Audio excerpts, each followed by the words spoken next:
ไอ้ผู้ชายก็ในตื่นขึ้นมาตีเนอร์ขับตัวก้นมือก่อน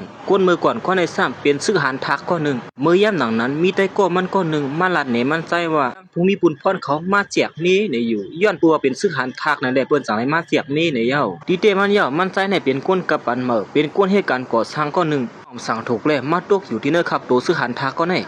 นผู้ยิ่งเตียนผู้มีปุ่นพรเขามาแจกนั้นซ้ำเป็นผู้ยิ่งอันหางเหลียหางเล่านาอกซ้ำเพราะเขาสลอดลงไว้ก้วยกาซื้อหันทักซื้อในซ้ำหันว่าผู้ยิ่งซื้อในเป็นก้นยอมแห้งเคลดก้วยในแหล่อ่ำคาไลชิโก้ถึงที่มันใจซ้ำปตกเสือลงกว่าเฮ็ดนั้นเขาก็อ่ำคาไลผู้ยิ่ง3ก็ในเย้าก้วยกาตอนตาสายตาก้นกับอันมาเหมือนเจ้าหนังมันใจแต่คือตีวนว่าผู้ยิ่งก้นในอ่ำมีกาขันผู้ยิ่งซื้อในเป็นก้นอันมีกาขันขาก็ซ้ำปเล่าลุดลงไว้เฮ็ดไหนเฮ็ดจะเห็นเลยว่ามีกาขันอันไหนมันใจก็สั่งไล่เขามาหาผู้ยิ่งซื้อในเสียหันว่าผู้ยิ่งซื้อในก็เลยก็หางหนีตีเอาก็หนึ่งเปียดก็หนึ่งก็ซ้ำใครเฮ็ดในแหละมันใจก็สั่งลาตีภูมิบุญพรเขาว่ามันใจเดียวตั้งหมดในอยู่ตอนตาภูมิบุญพรเขาในก็ย้อนปัวกับปันเมื่อเดียวตาที่เลี้ยงเขาก้นในขยะไว้เลยสั่งไล่ย่องเอาผู้ยิ่งซื้อในอาปันมันใจกว่าอยู่เย้าย้อนปัวเลี้ยงอำไรเย้ามันใจก่อมไรเปิดเทิงอีสังสั่งไล่อ่อนเอาผู้ยิ่งตั้ง3ก้อนนั้นมาถึงดีเฮือนมันใจอยู่เย้าก้วยคือว่ามันใจเป็นก้นกับปันเหมือค่ะเนาะบ่นถึงว่าเจ้าของเฮือนนั้นเลยเฮ็ดไว้ลงยกให้ลงเสเฮือนตีนมันใจอยู่ก็ใครหน้าเสียห้างหมาเย้าด้วยเหมือนว่าผู้หญิงตั้ง3ก้อนในมีอยู่2ก้อนอันนั้นป้อใครเตรียมเสือสีกะหือก้วยกะว่ามีอยู่ผู้หญิงก้อนหนึ่งสังลัดทีเนอร์เสมันนั่งว่ามีกะบันปันเมืองสุกซักมือเหลียวในวิธีอยู่ก็เลยว่ากำเลี้ยวในเสสังไลย้อมลงไลมือกบกูมันใจกว่าอยู่เย้ามันใจก่อนเปิดเทิงอีสังสังไลเฮอผู้หญิงก่อนพร้อมเสือมันใจเนี่ยลงไลมือกบกูกว่าอยู่เย้า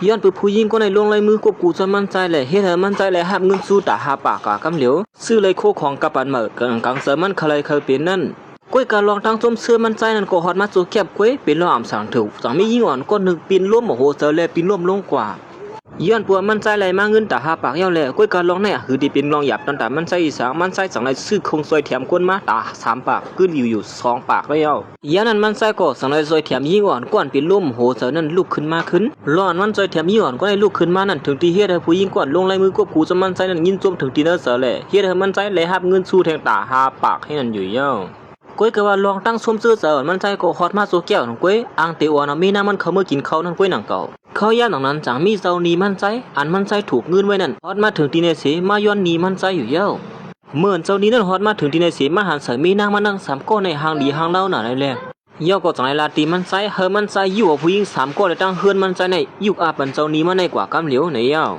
หรือเสียนั่นมันข้าเจ้านี้ในแม่ทำอีสังนำเสียจังไรสั่งเฮอก้อนนั้นมากยอบตัวผู้หญิงทั้ง3ก้อนในกว่ากำเหลียวในเย้าก้อยการลองในมันใจหือดีกว่าย่อมขนาดไหนมันใจก็ตื่นเตรียมย่อมล้ามันใจสั่งลัดว่ามันตีใช้เตียนขึ้นก้อยกับผู้หญิงตั้ง3ก้อนในมันใจตียุกอาปานำไรล้าในเย้าก้อยกับเจ้านี้เนี่ยตื่นนำถ่อมล้าจังไรสั่งเฮอก้อนนั้นยอบผู้หญิงตั้ง3ก้อนนั้นอยู่เห็นนั่นติ๊กเลยมันใจก็วนสั่งมาสั่งเย้าสั่งไรห้องหาเครื่องจักรย้อนทั้งตัวแถมเสียเครื่องจักรนั้นสั่งไรยุกอาปานมันใจอ้างอันหนึ่งห้องสายฟ้าผ่าอะไรนั่นมันใจก็สั่งไรปูดอ้างสายฟ้าผ่าได้เสียยุกขึ้นมาก้อยกาเจ้านี้มันใจในตึกวนว่าลองในเป็นลองสั่งถูกและเปลี่ยนก้อยมันตื่นเตรียมเจอลองมันใจห้องมาในอยู่ก้อยกาย้ำหนังนั้นก้อยหนังเก่ามันใจก็สั่งในเอาผ้าผ่าบันเจ้านี้มันซ้ำโพลำพี่ฮิตลงไว้ให้นั่นอยู่เย้าก้อยกาเสื้อหือก็เย้าลองถูกนี้นั่นมันใจก็อ่ำคามันสุกซักอ่อนอ่านโมเม่เนี่ยมันใจก็สั่งในลาตีเจ้านี้มันนั่นว่ามันใจแต่อยู่กับเฮือนดีในเสียอยู่อาบันเจ้านี้มันกว่าก้อยกาเจ้านี้ในซ้ำเลยคือเบี้ยวซ้ำใครเอาสวกแล้วว่ามันใจถูกนี้1ขันเฮือนมันใจในมีกาขันว่า5เปียก้อยลองในตื่นเตรียมยอมล้าในเย้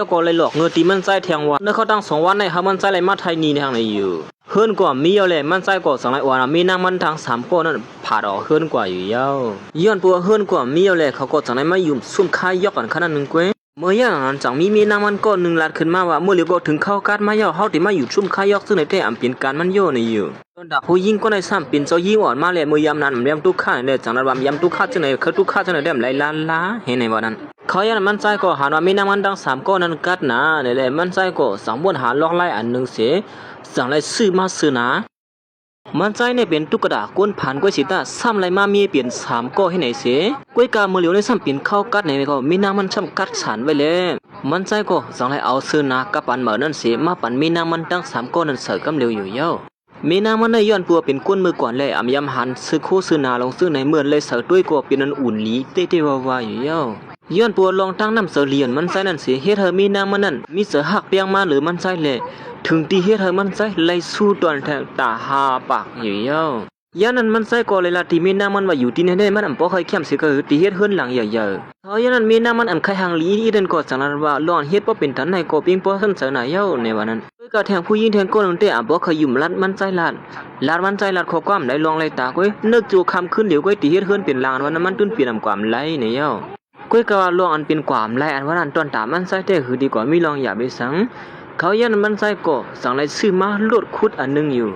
่ย้อนปื้อซึ่งนั่นแหละเนอคำขึ้นเหลียวก็เหมือนมีน้ำมันตื่นขึ้นมากลางหนาวนั้นขึ้นคึกเข้มลงมีไผนาเขากำเหลียวถึงที่เขาได้ซับป้อมเขาหยุ่มสายตาเขาอยู่เย้าหรือสินั่นนำก้าหมู่ซุ่มขอมต้นยำหันก้าคุดเรียกลงในปีนั้นยองโยได้เดียวว่าที่ว่าสร้างความเจอซึ่งเป็นเรียกจึงไหนให้จะหือชื่อมันมาในวันนั้นย้อนปัวลองเฮ็ดเหลียนมันใจอะไรมีน้ำมันก็ที่หนึ่งนั่นก็สั่งไรยอมเตะไปบางเขียกส่วนมันใจคือเหลือ2ก้อนนั้นยาวอันนำไปเตะไปบางเขียกส่วนมันใจนั่นเห็นอันเสียมันใจก็สั่งไรเข้าข้อหอส่วนมีน้ำมันก็ในกว่าไว้สิเขาเฮ็ดไว้ก็ปูกันยอดตุยงามีเราอันมันก็มานอนเปิดท่าเฮ็ดไหนย้อนเบิ่ซึ่งนั้นคำขึ้นได้ก็เป็นคำขึ้นลึกอันนอนรับหลีพันเสอที่เตียวว่าเฮ็ดนั่นอยู่เอ้าปดตุยขึงกลัวพี่น้องคนตัวเองไขว่ค่ะว่าถึงที่มีน้ำมันอันอยู่ภายนอกทั้งสองคนนั้นยินเสียงมันลวงเสียงมันอันขาดสัมปมใครสั่งมาซับเลี้ยงเนี่ยเอ้าเสียงมันเป็นซื่อหือในพี่น้องได้ก็เขาโกม่วนเอาก้อยขละเขาทั้งสองคนในสัมปมเป็นอยู่เป็นเช้าซึ่งไหนเตี้ยก้อยกาซึ่งหือก็เย้าเขาทั้งสองคนได้ก็อำไปยุ่มเสอมันใจสิก็หือเฮาเปิดด้วยแทงลองเฮ็ดตั้งสั่งมันใจในที่เป็นซื่อหือมาแทง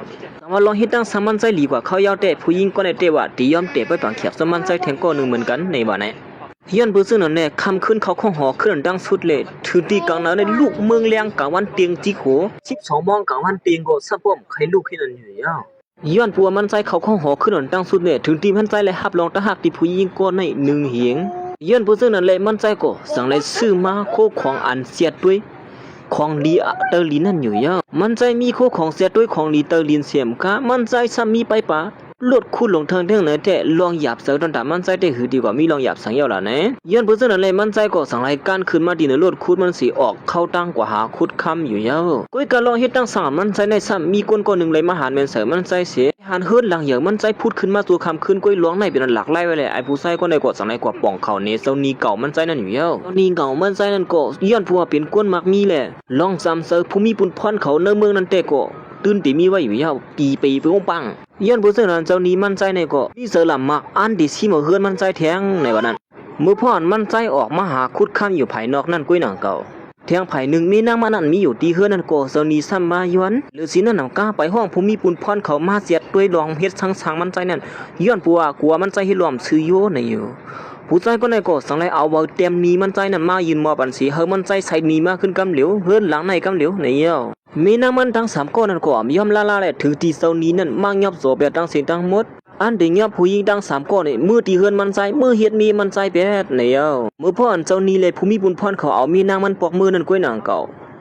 มือย่ำหนังนั้นมันใจก็สั่งเลยฮอดมาถึงตีในอยู่เย้าเฮ้ยในปิดตัวสั่งไม่มาเจ้าหน้าที่ปุนพรหันถึงเงินแหละสะเทหลวงในมาอ่อนมีนางใจก็1ปอกมือตีเฮือนเขาก้อยกะบ่นถึงว่ามันใจในเป็นคนกับปันเหมาแหละพ้องย่ำนั้นจังไรฮอรถตักนี่นั่นมาหาเขากำเหลียวอยู่เย้าเหมือนเขาตั้ง2ไหลหันรถตักนี่นั่นกูเยียวซ้ำบ่ใครตีลานเฮ็ดนั้นย้อนปัวขอมต้นยำหันสิบ่คุกของซึ่งไหนนั่นผมมีบุญพรในก็เลยละที่มันใจว่ามันใจอ่ำสร้างขอนเสียมกะเยี่ยวก็ถูกนี่โปเลหลวงสะเทในก้อยกะลองในมันใจก็สังในลัดในปืนบุญพรในดังโปเลหลวงสะเทนั่นว่ามันใจดิใส่เตียนนี่เสียมกะเมื่อย่างนั้นผู้มีบุญพรเขาเลยคิงสะเทเลยยินจังนั้นก็อ่อนกันเข้าขึ้นมาว่นว่ามันใจในมีเงินตาที่ใส่เตียนในอยู่กุ้ยกะว่าเมื่อย่างนั้นมันใจในไหลมาคำตั้งนำตั้งหลายเลยจังเลยเอาเงินคำนั้นมาถอกกองเสือภายหน้าภูมิบุญพรเขานั่นกว่ากำเหลียวอยู่เยอะถือที่คิงสะเทเขาในสัมพอตกเสือลงกว่าเฮ็ดนั้นกุ้ยกะเขาตั้ง2ก้อนในสมามันใจสร้างขวัญเลยใส่นี้เยอะเสียตาในกว่าเขาตั้ง2ก้อนในอันว่ามันใจทุบหันหัวคำในเลยตีอันหาตื้อตั้งเอาเข้ายำหนีตีนนั้นใจเสียบีบเงี้ยนมันใจเหือมัวปันคำนั้นปันเขาในวันนั้นคิงในก็เลยละตีมันใจว่าคำขนาดนั้นกุ้ยได้ปอละเดี๋ยวเลยเอามีน้ามันดังเสียในอาปันป้าเทียงในอยู่ก้อยกะลองในมันใจหือดีกว่ายอมมันใจก็จังไรเอาลวดตักมันขับคือมันซื้อหานเขาก่อนที่ไม่ให้ที่เหนือมีน้ำมันเลยมันใจนั่นอยู่ยาวย้อนเพื่อซื้อนั่นแหละคิงมหาสถิหลวงในก็เป็นอันโกน่ะอะไรยาวขึ้นมันใจก็เหลียวก็นั่นแหละจังไรย่อมกูซื้อกูลองสิเลียนไปมือสมบัติตั้งหันโกนเฮียนเนี่ยย้อนปูลองตั้งสวยแถมมันใจมีเหนือมีน้ำมันเลยเฮ็ดให้มันใจเลยฮับลองตั้งหักที่เหนือมีน้ำมันขึ้นมาแทง1เหงกำเหลียวในยาวไว้สิกูซื้อกูลองเข้มแล้วเดียวตัวหลิงงามยาวมันใจก็สั่งเลยเอาตั้งกินกับอันมาอันเป็นข้าวซอยโอโตอันว่านั่นยาวแต่มันมีน้ำมันก็ตัวนี้มันหันสิบอกคู่ของซึ่งไหนนั่น เหมือนเลยปืดฟ้ามันขึ้นมากกว่าหนังก็ไอ้มันได้ตวงใส่คุณหนังในก็สัมปมใครลังว่าหืออีดอกว่าเฮ็ดซื่อหือเลยไอ้มันสัมปหอมบ่เป็นทันไหนเหมือนเขาเลยกินตุ้ยนั่นกว่าหนังก็ตั้งว่ามันได้ก็สัมปใครลืมตั้งมือเฮือนเฮียนอยู่ยาวก้อยก็ว่าซ้ำเป็นข้าวไม้เลยมั่นใจก็หาว่ามีนางมันดังถามนั่นไม้น่ะอาลามั่นใจก็จังไรบ้วนหาตื้อตั้งอันนึงเสียเอาโคของกับอันมาอันรวมกัดนั่นเสียมาเป่าที่เนื้อของในสัมปใครพาไว้3ผืนที่นั่นอยู่มีนางมันก็ได้สั่งมาเฮ็ดสั่งมือเหลียวในสัมปการงานไว้ของเต้หลงตีมีนางมันก็นึงสัมปมย้อนเลยสัมปเกี่ยวหอมเกี่ยมันใจกว่าเฮ็ดนั้นก้อยก็เมื่อย่านนั้นก้อยนางเก่าขี้มหาสัตว์เทหลงในก็ปีนั้นเจ็บเสือที่เหนือใจซื้อมันน่ะอาลาเลยจังมันป้องหลามีนางมันนั่นก้อยก็ว่าผู้หญิงมาอย่านำลงก็ได้สักเลยยินข้อความหลัดคิงสัตว์เทเย่า2วนเลยขึ้นมาวนมาปีสาวมันเล็บติเตียนะเฮือนสมัยกวนผ่านหันเย่านี่แหละมันนางก็เป็นอันเจ็บเสือที่เหนือปีสาวมันตอนตามันนางซ้ำไรมาตุกข้าหยาบคันเจอปีสาวมันซ้ำไรอยู่ลีกินหวานเจอได้มันนางเตรียมยอมลาในวันนั้นย้อนเพื่อนนั้นเลยมันก็สั่งไรมาตามวางแผนการจอมคิงมหาสัตว์เทในที่เฮ็ดเธอไอ้ผู้ชายก็นั่นงอกหูไล่ในวันนั้นเหมือนขี้มหาสัตว์เทไรถ่อมด้วยแผนการผู้หญิงก็ในยาก็เป็นอันปิ้งป้อหันเจอเตะที่ให้เธอผู้หญิงก็ในจัดการกว่ากันเร็วในว่าเขาอย่างนั้นก็หนังเก่าไผ่ใจเจอมันเขาก็จังไรอยู่มวนซื้อผู้หญิงก็ในก็จังไรห้องไฮหลงเรียนคำมหาก่อนเปลี่ยนปีหน้ามันก็หันมาน้องสาวมันเลยเจ็บเขียบในเรียนคำมหาน้องสาวมันเปลี่ยนชื่อพ้องในว่าผู้หญิงก็ในก็เลยละในลองทุกข้าตีปีนางเขาเสียให้เธอปีนางเขานั่นหลูมันนางในเลยปีนางเขาก็จังไรห้องมันนางมายดยาให้นั่นอยู่เย้าก่อนเปลี่ยนปีนางมันห้องเอาน้องยิ้มมันเข้ามาอยู่ที่เนื้อเฮือนในลองสู้ยุงตีมาหอดถึงตีเนื้อตัวมันนางว่านั่นนางเตะก็ไปห้วนถึงเลยสิมีอยู่ว่า1มือพ่อยามหัวค่ำมีมือยาวสีมาเต้าตีนาใจเจิงมันใจเจิงมันได้ถามว่าเป็นเมนางมันมือมันไหลหันผู้หญิงก็ในก้วยปีนันตกตัวลงกว่าเฮ้ยสูเบียดเผยเข้ามาตีในวันนั้นผู้หญิงก็ในก็มาตีต่อยมาหยอกที่ใจเจิงมันนั่นเสียแต่มันใจในก็ซ้ำบนถึงรองอันมันใจว่าอะไรละฮับลงตาหักตีเหนือผู้หญิงเขาอยากมันใจแต่เลยเงินสู้อันมันนั่นมันใจกว่าเลยตอบเถียงอีสังผู้หญิงก็ในเสียเฮาผู้หญิงก็ในลวงไล่มือกบกูมันใจกว่าในวันนั้นเห็นนั่นเสียผู้หญิงก็ในก็สั่งให้ลวงไล่มือกบกูกว่าจะมันใจก้อยกะปอกำไหนมันใจมองเปิดสู้ตัวนั้นหมอกมาลาก้อยไปละในป้าแทงว่าผู้หญิงก็ในมีรองว่นรองอ่ำลีมาสีนั่นอ่ำกาไปเปลี่ยนมีนางโซลิงสัตเทก็นั่นในอยู่เหมือนมันใจเลยหู้ฉะนั้นก็เปลี่ยนตกเสือลงกว่ากำเหลียวอยู่ยาวบ่นถึงว่าผู้หญิงก่อนมีผู้ที่มาตีนะเฮือนจะมันใจแทงจังไหนในอยู่นะเฮือนมันใจติดสู้อ่อนเก้าซึ่งหือในเฮาเปิ้มฮัดด้วยตัวนาแทงคาโนมันใจในเหมือนว่าตินะเฮือนจำผู้หญิงก็ในนั่นเลยหู้ขึ้นมาว่าผู้หญิงก็ในมีผัวหรือสีนั่นอ่ำกาไปเป็นปูเขียนมันใจแทงก่อนก้อยกะว่าตอนตาผู้หญิงก็ในตาที่ย่อมออกกว่านั้นคือที่ย่อมได้ง่ายล่ะเนาะเมื่อย่างนั้นมันนางก็สายเน็ตถอดซื้อโคมันเสียห้องเสียนขึ้นมาเขายันก่อนเป็นมีนางมันดังขำก็ตั้งปีนางผู้หญิงก็ในนั้นก็200ฮอดมาถึงที่ในเสียร้องในก็เฮ็ดให้มีนางมันก่อนเป็นปีนางผู้หญิงเสริมเมือกนั่นแหละเขาเสริมพิษที่เหนือมันใจกว่าอยู่เย้ามันใจซับเลี้ยงซึ่งหือก่อมถ่อมลาบ200ผ่ามือ5วันป้าเกียมันใจป้าแทงก่อนเฮ็ดนั้นย้อนปัวศักดิ์ศรีมันน่ะเมียปัวมันใจดิซับเลี้ยงละเนี่ยซึ่งในที่ติ๊กเด็กไว้แหละพอเตรียมอยู่มันใจก็2วนไหลขึ้นมาคู่ของอันนึงเยี่ยก็2ไหลซื้อมาคู่ของกับอันเหม่ออันยอบไหลกวนอันเปียนเหรียญนั่นปัวพลเปียนเหรียญปัวในซื้อติมีสายฟ้าผ่ามาผ่าเสือในนั่นตอนดาหมูซุ่มเขาเสื้อในก็อำยำทุบหันเสียพวกคู่ของอันยอบตั้งกวนเปียนเหรียญนั่นเขาอย่างนั้นมันใจก็2ไหลหาผู้หญิงก็ในลาดออกมาปัวผู้หญิงก็ในเปียนเหรียญปัวในซื้อติเฮ็ดให้ฟ้าผ่ามันนางกว่าในเย้าก้อยกับผู้หญิงก็ในอำยุ่มละว่าคู่ของในติเฮ็ดเป็นไรอันว่านั่นเขาอย่างนั้นมันใจก็เป็นก้นข้อทัดสังเป็นก้านตั้งสุดเลยข้ามกินหลอนมันใส่เลยเฮ็ดหรือผู้หญิงก็ในนั้นอำเซาลองเต้มันในนั่นเมื่อย่างนั้นเครื่องซวยแถมนั่นก็อำเลยมีอีสังออกมาเสียผู้หญิงก็ในก็วนบาลองในนั้นมันตื่นตีอำเป็นสังละรวบใครลาดอีสังสิตาในก็อำมีอีสังออกมาไล่ในอยู่เขาอย่างนั้นใจเจอมันก็สังไรเฮามันนั่งเป็นก้นก็ลัดแทงกำหนึ่งในอยู่ย้อนปัวมันนั่งอยู่ยามมาเครื่องซักอันนั้นมีอีสังไล่ในมันนั่งก็สังไรปันโคมันแก่นเลยหับความขำกินไว้สิมันนั่งลัดเย้าตัวหลีงามเย้าอันในก็เหตุการณ์มันอีสังเขาอย่างนั้นมันนั่งก็เป็นอันปิ้งโป้หันเสือไว้ด้วยกายยุ่มหือสังน้องก้อยนั่งก็ผ้าก็สังไรผ่าสาดมันนั่งกำเหลียวเห็นนั่นยังเมื่อย่างนั้นถึงที่มีนางมันซึ่งเป็นอันตกเสือลงกว่ามันใจซึ่งห้องสายฟ้าผ่าละอย่างนั้นปีนางก็สังไรถามน้องยิงมันลองตั้งมันปิ่นกว่าซึ่งหือเต้ๆในเยาวก้อยกับผู้หญิงก็ในอ่ำใบย่ำหัดบ้านละหลอนมันใจมาเฮ็ดใจเจอมันนั่นเฮ็ดให้เปิ้นถามพี่ตีเหนือใจเจอมันนั่นมันนั่งก้อยลาดว่าลอกไล่อันนั้นเป็นลอกไล่จันเตรียมตั้งใจเฮ็ดตีเหนือมันนั่งก้อยในวันนั้นก้อยกับเขาอย่างนั้นมันนั่งสิเพียงหน้าอะไรจังไรย้อนต้องปั่นเสมันนั่งสังลาดว่ามันทีละลองเต้มันขึ้นมาก้อยในอยู่มันนั่งก็จังไรนี่ลองตั้งมันเฮียว่าข่อยปีนั่งเขาเลยเจ้าสัตว์ปานลีนี่แหละมีเสือข่อยตีเหนือปีนั่งเขาเลยจังไรมาเฮ็ดจังไหนก้อยในเย้าเพิ่นปีนั่งเขาเลยพูดจังก็ปีนั้นตื้อเจอเดียวว่าบ่นถึงว่าน้องยิงกอดมันฮักกันที่เฮ็ดอะไรตีเหนือมันนั่งตึงไหนในนั่นเขายามนั้นมันนั่งก็สังไรย้อนต้องปั่นที่ปีนั่งเขาปล่อยบรรอาศักมันนั่งอีนึงในว่าเฮ็ดนั่นสิกูซื้อกูลองเกียงเลี้ยงอย่าไหลปีนี้ก็ในก็สังไรปอกมือเฮินกว่ามีน้ำมันก็เป็นอันยอมตั้งพิธีเหนือมันใจลองอะไรถังพิธีเหนือมันใจกว่านั้นในเย้าหรือสินั่นนำกามันใจไปไล่ฮับลองตาหักตีมีนางมันแหละมีนางมันมีลองหยุ่มเสริมมันใจแหละจังไรฮับเงินสู้ตาหาปากกว่าแทงอยู่เย้า อย่างนั้นมีน้ำมันก่อนเป็นปีนางผู้หญิงก่อนนั้นก็สังไรมาย่อมตั้งพิธีเหนือมันไส้หลอนเฮ็ดไรทางพิธีเหนือมันไส้กว่านั้นในอยู่หรือสินั่นก้าวไปผ่ามือห้ามันเก็บมันไส้บ้าแถวนั้นในเย้ากุยกามันไส้ก็เป็นคนเจอกวางอยู่เย้ามันไส้ก็เลยตามตั้งพิธีสังตีเหนือมันนางค่ะหือตอนตาผู้หญิงเปลี่ยนลายลงในก็ร้อยขอมเข้มแล้วจังไรปอกมาหาผัวมันเสียผัวมันก็จังไรกินยวงมันนั่งแทงให้ในอยู่เย้าหน้าการในสังก็เข้มแล้วเสียเมียวในเย้าตอนตาขี้ในได้ก็เป็นนั้นเจี๊ยบจากตีเหนือไส้ซื้อมันอ่ำสุดอ่ำเชียงสีกุยกาเมื่อย่านลูกน้องสามสามมันก็สังไรลาลหัวอันว่าไส้ซื้อมันที่อ่านจ้าซึ่งในนั้นย้อนปัวมีตือคูดไก่กาคูดนั่นกุยสังว่าตือคูดเลยกาคูดมันรู้แล้วกว่าเย้ามันใจตีที่จะหือก้าไรในอยู่ขี้ในก็สังรัดในว่าเลี้ยวมันนั่นไผ่น่ะปอดเตียบกาคูดใจจะมันตื้นเหลียวเพี้ยวอ่ำเพื่อดำเชียงในอยู่ขี้ในก็ปีนั้นจมเสือเลยหั่นเสือที่ได้บ่าเมื่อเลยยินเขาความซึ่งนั้นย้อนเพื่อซึ่งนั้นแหละเขาก็สังไรมาหาลองสู้ยุงไส้ซื้อมันแทงกำหนึ่งให้นั้นตอนตัดไส้ซื้อมันก่อมเลยเปิดถึงอีสังสองไรกั้นขึ้นกว่าเนื้อกาคูดมันเสียอันเด็กขับขึงเป็ดปลุงก็นั่นกว่ากำเหลียวย้อนปัวมือกาป่วนมากกว่ามันใจเลยเจอกาคูดนั่นในขี้ขิงออกเป้มาดเพื่อปอกหนึ่งแหละของนายก็มันใจที่เจอกาคูดนั่นขับขึงเป็นหมูซึ่งเขาแทงมือย่านนั้นเจ้าหลับหลวงในก็สองไรหลักเลี้ยวมันเสียพันขึ้นมากาคูดใจจึงมันเสียดีเฮียเธอกาคูดใจจึงมันละเอียดคิดตัวลงกว่าให้นั่นอยู่ใจเจอมันก็ยีบลุดตักมันเสียอันที่มาขับขึงไอ้ผู้ชายก็ในไอ้ผู้ชายก็ในเลยเอาเลี้ยวนั้นพันเปียดเสียถึงที่ให้เธอลุดตักมันนั้นปักคิโลมากกว่าผีมันเปียดที่นั่นอยู่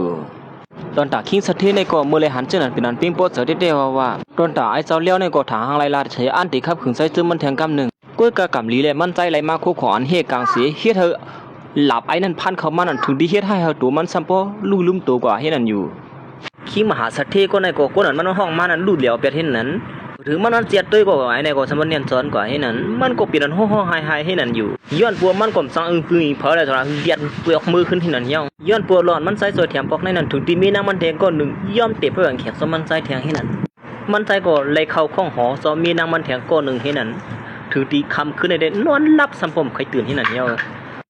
ก็หรือมีน้ำมันแทงก้อนหนึ่งอันนำไปเตะเพื่อแบ่งแขกสมันใจนั่นนอนสีถ่อมสีดังนอนเลยสัมปมใครจังนอนให้นั่นนี่ยี่โดเสียงเปลี่ยนชื่อหือพี่น้องเขาก็เจียนจ้าไว้ค่ะละก้อยกะหลอนมันใจพิษหมดดังคิงสะเทียนนั่นคิงสะเทียนนั่นก่อมย่อมละสังไรมาตึงปังปีข่อยเขาก้อนเปลี่ยนภูมิปุ่นพรนั่นเฮาซอยแถมบันหลอนใจจึงมันเฮ็ดให้ดีเนลูกน้องมันดูตายกว่านั้นในวันน่ะย้อนเพื่อซึ่งนั้นเลยคิงภูมิปุ่นพรใจโกรธในโกเฮ็ดจำหนังน้องมีมันมาสิเอาอันเอาชื่อขานตั้งนำตั้งหลายเขามาที่เฮือนใจจึงมันนั่นกว่าอยู่เยาก็เลยถามความนำอีสังมังเยาบอกตัวใจซึมมันออกเฮือนมือกว่ากำเหลียวอยู่เยาก็สังไรมาถึงตีลุ่มเตตะละหลอนใจซึมมันขายแหมก้นก็ในนั้นไอ้ผู้ชายก้นนั้นเปลี่ยนมหาสัตว์ที่หลวงนั่นก็ห้องไฮตีนไผ่นาไอ้ผู้ชายก้นรูดซุ่มกว่านั้นถึงตีก้นวันก้นเมืองเขาเสน่ห์ก็อ่อนกันมากงอกเปยเตียนมือมันใจขึ้นลุ่มตะละนั่นเขายันนั้นมีนางมันดัง3ก็ไม่เจอต้นตามันใจนี่แหละจังไรมาซ้อมไข่ผู้เตตะละนั่นก็มีลองเพียงเพียงสีอิดหันถึงลองคุยมันสีที่เขาใจจึงมันยอมรับดังผิดกว่าในกุยกาตอนตัดใจจึงมันก็คือดีกว่ายอมรับละล่ะไหนมันใจกว่าเปลี่ยนย้อนเพื่อไอ้ผู้ใจก็ในเฮ็ดเหรอฮังกุยมันกุยในวันนั้นมันใจก็เลยลัดขึ้นมาภายในภูมิบุญพ่อนั่นว่าไอ้ผู้ใจก็ในเหี่ยมตัวเจ้าก็ตายก็นั่นในเสถึงที่เฮ็ดให้โปเล่ลงมหาสัตว์ที่นั่นน่ะเป็นโปจะลงขึ้นมาว่ามันใจละลีลัดกุยในวันนั้นก็สอนให้เกียงห้องให้เรียนซึ่งหยอกแลนตาเปิ้นอยู่เขาอย่างนั้นมันก็เลยนัดภายในภูมิบุญพ่อนั่นว่ามันได้เฮ็ดให้คนตายในลูกขึ้นมาละกุยลองเต้มันเป็นซึ่งหือในนั้นเว้ยก็เขาอย่างนั้นกูนี่พร้อมซึ่งในก็อ่อนกระดัดว่าลองมันใจละนั่นล้อมเลยลองเลยตากุยในอยู่ซึ่งหือก็เขาก็ว่ามันใจติ้นติปกลูกขึ้นมาแล่เขาก็ต้องได้ยอมให้มันใจเฮ็ดซ้ำเว้ยกะบ่ถึงว่ามันใจติปกลูกขึ้นมาไหลในนั้นถึงที่เฮ็ดให้ภูมิบุญพรเขาแหละก้นเตียนมาตัวที่ลุ่มตะละนั่นเป็นอันตกเจอตรงกว่าหังเผาหังมันเมื่ออย่างนั้นก้นตายได้ก็ต้องไอ้ลาดขึ้นมาลองในผู้ชายก็ในเฮ็ดจึงหนึ่งที่มันนั่นว่านั่นถึงที่ไอ้ผู้ชายก็ในซับป้อมเขายอมรับสีที่นั่นเนี่ยมันก็เลยหมาบเน่ว่าใจจะมันเฮ็ดลองหยอกเล่นตามังซื้อมังลองไว้ลองในมันถึงเป็นกว่าอะไรในอยู่เขาอย่างนั้นมันก็ต้องได้ตึงลาที่ภูมิพรเจอกวดนั่นว่าก้นหมดต่ำดังพิษบนซึ่งไหนในติเลยปานตัวต่ำคำเหลียวในเมื่ออย่างนั้นไอ้มหาสัตว์เทพก็ในกลมจะให้จึงเลยจะมาตุกย้อนที่ปีข่อยเขาก้อนเป็นสมุยปุ่นพรเปลี่ยนหลายนั่นเสเขาพิมุยปุ่นพรซอยแถมเมื่ออย่างนั้นก็มีย้อนปัวอยู่ภายนาก้นนั้นก้นเมืองเลยไอ้พิมุยปุ่นพรเปลี่ยนหลายนั่นก็หือดีจะให้ซื้อหือละนะพอมันเตตะละขึ้นมาหลอมเพียงเพียงซ้ำกลัวก้นมันก้นเมืองเขาเตรียมนับยามปวดที่เตตะละเฮาเพียงเพียงซ้ำบัวไอ้นั่นจะเจอในแหละก็จะในเตี้ยตาเส้นจะตัดขาดเป็นพี่น้องในกูปันโตต่ำกว่าให้นั่นเนี่ยมือกุ้ยกะมือยันของน้องไอ้ผู้ชายก็เลยก็สามารถหลอกเงินปีข่อยเขาลองมือพ่นมาอันเขาหยอกเลียนกินเพื่อนมาตั้งนำตั้งหลายสั่งเจอเสนอในมันตีระดอกตั้งสิ่งตั้งมดที่ไหนว่านั้นห้องย่ำหนังเขาสองก็ปีข่อยก็พิษโมอุ่นอ่านกันที่นั้นเขาเจอพิษดินเนื้อกันเขาก็ใครย่อมเมื่อก่อนใครย่อมก็ที่นั้นลองในก็เป็นชุกซักอุ่นอ่านโมเมที่ลุ่มตะลาในก็เป็นเขาสองก็พิษกันเฮียลุงสะเทศสองก็ในได้ก็เมื่อเด็กได้ก็เหมือนห่างเปลี่ยนเจอกันอยู่เมื่อยันนั้นเขาตั้งสองก็พิษโมกันที่นั้นกำเนิดสุดภูมิปุ่นพรหลวงในก็กลัวสิรินั่นแต่มันรู้นั่นแหละสังไรหบุญยอบตัวเป็นน้องไซก่อนเป็นน้องมีมันกำเหลวอยู่ ตอนตาโปลุงก็ในก็ญาถูกยอกสัวไปเฮ็ดนั้นก้วยก็คิงซื้อเขียวล้นในก็อ่ำเจอกวนหลีสิก็หือลองในใจเจอมันหือดีกว่าปล่อยไล่ตอนตาขี้มหาสัตว์ที่ก็ในก็ย้อนปัวตัวเศร้าเก่าเลยหยาบคือเดือเลยอ่ำย่อมก็เลยละจากนั้นเนี่ยดังพิษป้าคิงซื้อเขียวในเขาทั้งสองก็มากกว่าขี้มุกแหงกันอยู่เฮ็ดไหนเสี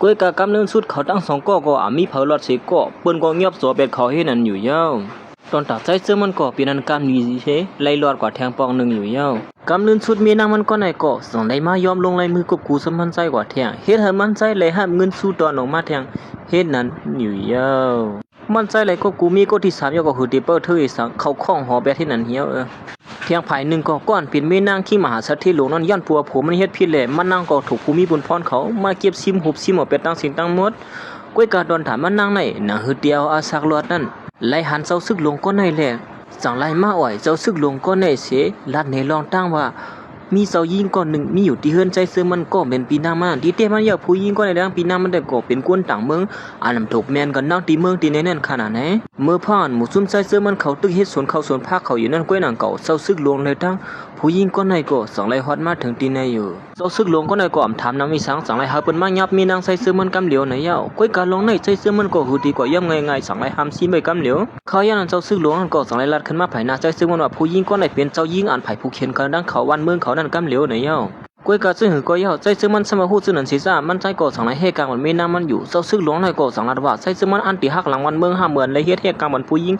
ก่อนเป็นผู้กินกันต้องวันเมืองเขานั่นในอยู่ตอนตามันใจก็ไล่ลัดในเจ้าซึกหลวงนั่นว่ามีน้ำมันไหนทราบว่าเป็นเผาก็ย่อมือเหลียวเป็นมีน้ำมันย่อมันถึงติเฮกลางมันมีน้ำมันก้นในย่ออันเป็นเจ้ายิงนั่นในอยู่ก้วยกาด้วยเหมือนว่าลงอ้วเขานั่นแต่ก็ด้วยเหมือนว่าความเตรียมป้อเล็บเข้ากันเฮกาหือผู้ยิงก็ในก็สอดส่วนเจ้าซึกหลวงนั่นเจ้าซึกหลวงในก็อ่ำถมเขาก็ไม่เสียงเสียจังไรเฮาซื้อหานั่นมายอบตัวผู้ยิงก็ในเด็ดติขับขึงเป็นป้าใจเจิงมันไหนเย้าด้วยการเมื่ออย่างนั้นมันใจก็จังไรซื้อมาเอ็นเฮียยิงเหยียดสิห้ามันซื้อหานซึ่งนั้นซับว่าเป็นจูจีลงกว่าเฮ็ดนั้นเหมือนเจ้าซึกหลวงอ่างที่มาเฮ็ดให้ที่เหนือมันใจนั่นก็เฮ็ดให้อ่ำในละ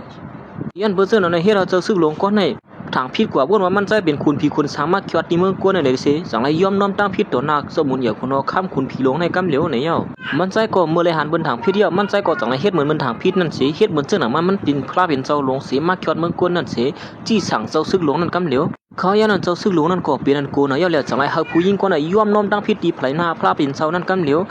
วมันใจก็จังนั้นว่าเดี๋ยวพวกนั้นเตรียมมาให้สังที่ในแท้ในสิว่าเนาะซื้อหานั้นปอกมือขึ้นสิยอบมาดังผู้หญิงก็น่ะปอกมือก็แทงให้นั่นอยู่ตอนตามันใจก็ว่าสิซื้อหานปอกมือยาวเหมือนหางซัมโปลมเซลงกว่าย้อนปืนลองตั้งสวยแถมที่มันใจสิเฮ็ดให้มีน้ำมันก็ลื่นสุดในหักมันใจมาเตอหรือเก่าสิเฮ็ดให้มันใจเลยหับเงินสู้ขึ้นมาเทียงด่าเงิน1เฮียงอยู่ยาวโหบ่ทางเงินเทียม1เฮียงแทงเฮ็ดนั้นไว้สิกูซื้อกูลองแคมแลบยาวมีอยู่วันนึงมันใจก็อ่างได้ขึ้นมื้อตี100สิขึ้นมื้อหาหมู่หาพันสิอันที่มาเลี้ยงแม่นางมันไหนอยู่ก้อยกะว่าลองตั้งเสื้อเสร์มันนำก็อยู่จำคำหือเสกะหือมือย่ำหลังนั้นจังมีเสื้อหานจุ่ม1แลนมาถึงตีในนั้นเสื้อหานจุ่มในได้ก็เปลี่ยนปอผู้หญิงก็ได้ส่งมาก็นั้นมีอยู่ดินเนอร์สู้มันให้ก็เป็นปอผู้หญิงก็ได้ก้อยหยังก็ร้อนปอผู้หญิงก็ได้มาหาลูกสาวมันเสที่มาห้องลูกสาวมันปอกมือเฮือนอันว่านั้นตื่นมีลองตั้งเสียซื้อสิลองเหี่ยวตื่นเตี่ยมีลองหลีเขาอย่างนั้นก่อนเป็นลุงน้องปอเขานั่นก็สั่งให้เรียนเข้ามาหามันนางเสเฮาซื้อหานั้นครับขึงการมันกำเหลวไหนยะย้อนเปิ้ผู้หญิงก็ได้เป็นลูกยิงเศร้าคนหอข้ามป้าหนึ่งแหละปอเขาก็อ้างที่มาห่อขึ้นมันนางเปื้อนมันน้ำเคยปอกมือซ้อมปอเขานั่นตอนตัดใจซื้อมันก็ย่อมละแล้วย่อมปั่นเฮมีนางมันมือซ้อมปืนละสองแล้วออกมาเครื่องยิงกับปั่นมาอ่านเป็นองค์กองอ่านว่าเก็บก้าวมันก้อยถึงที่เฮ็ดเฮาซื้อหันเจอในซัมปบเนียนจอนกว่าเป็ดตั้งสิ่งตั้งหมดที่นั่นอยู่ยาวยันเปิ้ซึ่งนั่นแหละถึงที่เฮ็ดเฮาก็เป็นปอผู้หญิงก็ได้หันกองแมกกดมันใจนั่นสิสร้างเฮ็ดซึ่งหือฮัดละแหละปีนั้นกูเตวว่าภาพความตาที่เหนือมันใจกว่าอยู่ยาวร้อนเขาเลยปั่นความมันกันนั่นแต่ก็ว่าเขาตั้ง3เดือนนั้นเฮามันใจมีเงินเตรียม1ล้านสาวมันใจมีเงินเตรียม1ล้านเนี่ยบ่ได้สิงโปลุงก็ได้เตรียมมาห่อลูกยิงมันปอกมือในวันนั้นเขาอย่างนั้นเขาก็วนหาลอกไล่หาเงินเขานั่นจะมีเมนางมันก็หนึ่งเอาออกมาซื้อหนาเตียนมันใจยามปามในมวนตั้งมือพรเขากัดนั่นเมนางมันก็ในได้ว่าก้นเมืองกับปั่นมือเหลียวในเขาเกียกหนาซื้อหนาในชาวเป็นเขากัดชาวจืนเข้ามาให้ได้เขาตื้นเกียกละตีเมืองมันนางนั่นก้นทึ้นในเสือเย่าในอยู่ก้อยกาตาเตเฮ็ดซื้อหนานั้นซ้ำขยับไว้แลเขาย่ำนั้นเขาก็สั่งไล่มหาเมปาก็หนึ่งอันมีน้ำกัดหมอเย็บพานั่นไหนแหละเฮาเมปาก็ในจะเย็บปันพาเขาในอยู่เมปาก็ในว่าก็เหลียวก้อยซ้ำเสือก้นยอดเสียเขามีเงินเขาตั้ง3เดือนนั่นเต็มได้ละย้อนปัว1วันในไล่เอา3คืนก้อยก็ซ้ำบ่มใครไล่อยู่ย้อนเพื่อซื้อในมันใจก็สั่งไล่ซื้อมาเครื่องเย็บโคกับปันเหม่อมาปันเมปาในหรือสีนั่นนำก้าไปส่วนเนปาไล่เย็บมันแทงกวนเหมือนเมปาไล่หันไล่เย็บขวดมันใจเอาก็ เปลี่ยนนั้นตกเสือเลยเปลี่ยนนั้นยองยอดได้เดียวว่าจากเยียบโคตรมันใส่ย้อนปัวเป็นจากเยียบโคกับปันเหมือเลยสามีโคของเสือไหนแต่ตื้นตีแก่อยู่ยาวลองไว้แน่ๆอย่าไปไม่เจอแล้วในได้ตื้นตีอะไรมาคือแข็งน้ำเหลวในวันนั้นเฮ็ดอันเสเขาก็จังไรปืนห้องการเยียบพากว่ากวนเหตุการณ์ก็สัมปติมห้องการเขากว่าให้นั่นอยู่ยาวเงินได้หลายมา1วันน่าจะสัมปมันใครถาดใครไว้นั่นอยู่หน้าการเขาก็ไม่ลองออกมันมาอยู่แหละมั่นใจก็จังไรมาเลี้ยงเรากวนเหตุการณ์มันใส่เฮากินเกี่ยวๆซื้อๆกันคำบ้านได้แน่นี่อยู่นักเขาด้านหลายวันก็ถึงดีเฮ็ดเธอมันใจมีเงินนำบ่เป็นทางไหนกว่าอยู่เยอะลองหน้าการมันใจขึ้นเยอะแหละเปลี่ยนผู้มาคนมีนึกจูคำขึ้นเสียเฮ็ดหน้าการออกมันกว่านั้นถึงดีมาฮอดถึงหูคุณหอคำป้าไหนก่อนเปลี่ยนโปผู้หญิงมีนางมันก้อนนึงนั่นไหนเยอะเหมือนคุณหอคำป้าไหนไล่หูเขามันเจานั้นก็ยอมละสังไรส่งก้นมาถึงดีห้องการมันใจเสียเอาไฟเผาเป็ดห้องการมันใจกว่าอยู่เยอะ